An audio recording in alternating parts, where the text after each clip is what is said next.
Reversible causes. What I want you guys to know about these algorithms is not only how to treat, let's say, tachycardia, bradycardia, pulseless arrest. You must know reversible causes of death. Okay, you got to know the reversible causes of death, all the H's: hypovolemia, hypoxia, hydrogen ions, also known as acidosis, hypo and hyperkalemia, and then hypothermia. Not only what H they are, but how to treat them in cardiac arrest. So please review this. It is something you're going to have to memorize. T's, same thing. We got cardiac tamponade, we got toxins, tension pneumothorax, thrombosis, and that thrombosis can be coronary or pulmonary.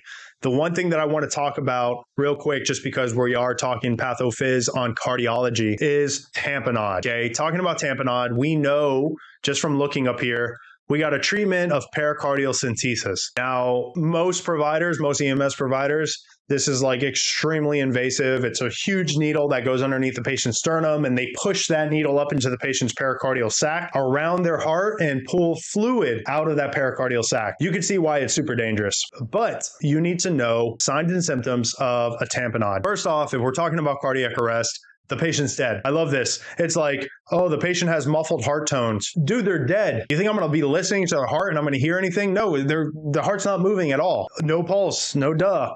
But what's interesting about the no pulse, when I'm doing CPR, I should not be able to feel a pulse if my patient has a tamponade. So if you're doing chest compressions and you're feeling for a carotid pulse and you feel nothing, you have to suggest or have to suspect that your patient has a cardiac tamponade. If my patient has a pulse and let's say they look like shit, they look weak, how am I going to consider a tamponade? We use something called Beck's triad. Beck's triad. Beck's triad just says that my patient has muffled heart tones, JVD, and hypotension. Again, muffled heart tones, JVD, and hypotension. Another thing that's interesting on here, that's not on here necessarily, is something called electrical alternans. Electrical alternans is when you have high QRS amplitude, low QRS amplitude. High QRS, so like when we look at our R to Rs, it's literally doing like a wave like this with high, low, high, low, high, low. It's literally changing every single beat. Called electrical alternans, seen with tamponade as well.